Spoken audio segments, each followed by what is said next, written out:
ఎలిమినేటి మాధవరెడ్డి ప్రాజెక్టుకి చివరి ఆయకట్టు ప్రాంతంగా ఉన్న నకరేకల్ డివిజన్లో ప్రధాన కాల్వ మైనర్ల పరిస్థితి అధ్వానంగా మారింది.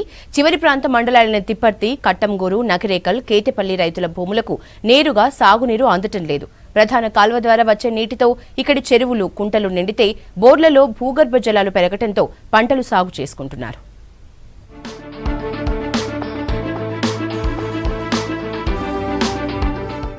నల్గొండ జిల్లాకు చెందిన ప్రధాన కాలువలపై ప్రత్యేక దృష్టి పెట్టాలంటున్నారు జిల్లా రైతాంగం. మేజర్ కెనాల్స్ ఉన్నప్పటికీ చివరి భూమి రైతులకు సాగునీరు అందకపోవడంతో బీడు భూములుగా మారుతున్నాయంటున్నారు. నీటిపారుదల శాఖ మంత్రి ఉత్తమ్ కుమార్ రెడ్డి ఎలిమినేటి మాధవరెడ్డి ప్రాజెక్టు ప్రధాన కాల్వ ఆధునీకరణపై దృష్టి పెట్టాలని రైతులు కోరుతున్నారు. ఈ ప్రాజెక్టు విస్తరించి ఉన్న నాగార్జున సాగర్, నల్గొండ, నకరేకల్ నియోజకవర్గాలకు కొత్తగా అధికార కాంగ్రెస్ ఎమ్మెల్యేలు వచ్చారు. మంత్రి కోమటిరెడ్డి వెంకటరెడ్డికి సొంత ప్రాంతాలైన నల్గొండ, నకరేకల్ నియోజకవర్గాల్లో ఈ ప్రాజెక్టు అధికంగా విస్తరించి ఉంది. ఈ ఎస్ఎల్బిసి కాలువ మొదటి నుంచి మొదలు పెడితే మెయిన్ కాలువ మొత్తం కూడా చెట్లతోటి కప్పిపెట్టుకొని పోయి మొత్తం కూడా బ్లాక్ అయిన పరిస్థితులు మన కళ్ళ ముందు కనబడుతున్నాయి. దీనికి గత పాలకులు ఒక్కసారి కూడా ఇంతవరకు కూడా దాని పునరుద్ధరణ కోసం కాల పునరుద్ధరణకు చెట్లు తీసిన దాఖలా ఎప్పులు లేవు. దాంతోపాటు చెట్లతో కప్పుకోవడంతో పాటు చెట్టు కాలువ ఇరువైపులా కూడా మొత్తం కూడా బ్లాక్ అయిపోయింది, ఎక్కడ రెగ్జిల్ లేదు. దాంతోపాటు ఈ మెయిన్ కాలువకున్న మధ్యలో ఉన్న పిల్ల కాలువలు కూడా ఎక్కడ కూడా ఆ గేట్లు కూడా ఆల్రెడీ ధ్వంసమైపోయినాయి, ఒక్కడ తీసేసి పోయినాయి. ఈ రైతులు ఈ ఈ కాలువను చూసిన తర్వాత ఇప్పటికిప్పుడు సరే ఈ ప్రభుత్వం నీళ్లు వదిలిపెట్టినప్పటికి కూడా చివరి దాకా ఈ నీళ్లు బయటకు పోయే పరిస్థితి మాత్రం ఇప్పుడు లేదు. పైనుంచి మెయిన్ కాలువతో పాటు పిల్ల కాలువలతో ఉన్న కూడా మొత్తం కూడా చెట్లని తీసివేసి ఈ రైతాంగాన్ని ఆదుకుంటారని నేను విజ్ఞప్తి చేస్తాను. కెనాల్కి అనేది కంప చెట్లు ఉండడం వల్ల నీళ్ళు అనేది సరిగా రాక చివరి మూలకు నీళ్ళు అంతలేవు.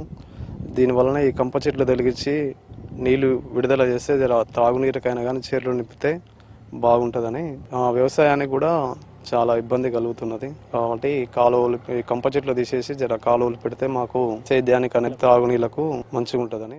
కాలువలో పేరుకుపోయిన పూడికను, అడ్డుగా ఉన్న కంప చెట్లను తొలగించేందుకు ధ్వంసమైన డిస్ట్రిబ్యూటరీ గేట్ల స్థానంలో కొత్తవి అమర్చేందుకు ప్రధాన కాలువ సీసీ లైనింగ్ కోసం నిధులు మంజూరు చేసి చివరి ఆయకట్టు వరకు సమృద్ధిగా నీరు అందే విధంగా కొత్త మంత్రులు, ఎమ్మెల్యేలు కృషి చేయాలని రైతులు కోరుతున్నారు.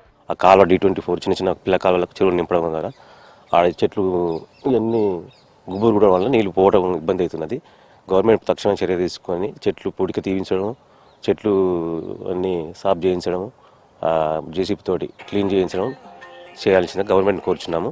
ఇది బోర్లు కూడా వాటర్ డ్రైనేజ్ పెరుగుతుంది కావున ఈ సీఎం గారు రేవంత్ రెడ్డి గారిని విజ్ఞప్తి చేస్తున్నాం. పుట్టంగండిలో మొదలయ్యే ఏఎంఆర్ ప్రధాన కాల్వ పిఏపల్లి, గుర్రపోట్, కనగల్, నల్గొండ, కట్టంగూర్, నకరేకల్, కేతేపల్లి మండలాల్లోని కరువు నేలలను తడుపుతూ 100 కిలోమీటర్లకు పైగా ప్రయాణించి నకరేకల్ సమీపంలో మూసీ ప్రాజెక్టులో కలవటంతో ముగుస్తుంది.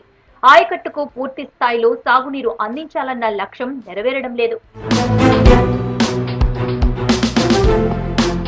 ప్రత్యక్షంగా పరోక్షంగా 1,00,000 ఎకరాల లోపు నీరందుతుందన్న గణాంకాలున్నాయి.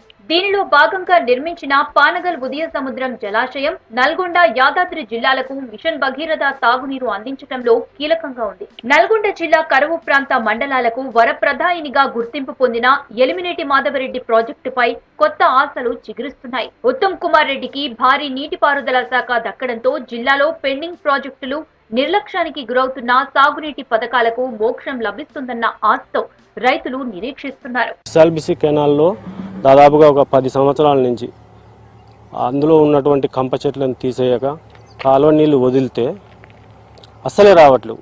మరీ చివరి భూములకు నోముల, మూసి దాకా నీళ్ళు పోవాలి, ఇవి మధ్యలోనే ఆగిపోతున్నాయి.